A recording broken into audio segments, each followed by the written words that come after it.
এই দেখি কাপড় খোল। কি করছেন মালকিন? চম্পা, তুই আমার বাড়ি চাকরানি হয়ে আমার স্বামীর সাথে চক্কর চালাচ্ছিস? না মালকিন, সেটা আমি নিজেই চাকরানির সাথে হাতে নাতে প্রমাণ করে নিচ্ছি। তুই ভিতরে ঢোক, আজ আমার স্বামী এসে কি করে আমি দেখবো।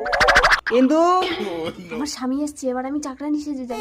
বাবু, উরি বাবা, আমার বউ তো চাকরানির গুলো নকল করে আমার পরীক্ষা নিচ্ছে। ঠিক আছে, কি ভাবছো মালিক? তোমার বউ এই ঘরে ঘুমোচ্ছে, চলো আমরা ওই ঘরে ঢুকে ধাপুর দুপুর খেলা করি।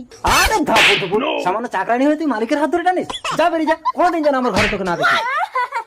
ইন্দু, কি সর্বনাশ, আমার স্বামীকে সন্দেহ করে তো আমি ভুল করেছি। এই ওটা চাকরানি, কিছু করো না জানো? আমার কি হবে গো, পুলিশ! চম্পা, ধাপুর দুপুর ধাপুর দুপুর। বাবু, বাইরে তোমার বউ। আরে দরজা বন্ধ দেবো। এই পুলিশ! স্যার, আপনি হাত তুলছেন কেন? স্যার দেখুন না, চাকরানিটা আমার স্বামীকে নিয়ে ভিতরে ঢুকে কি সব। দেখি, কই দেখি। ये सब क्या देख সরি ম্যাডাম।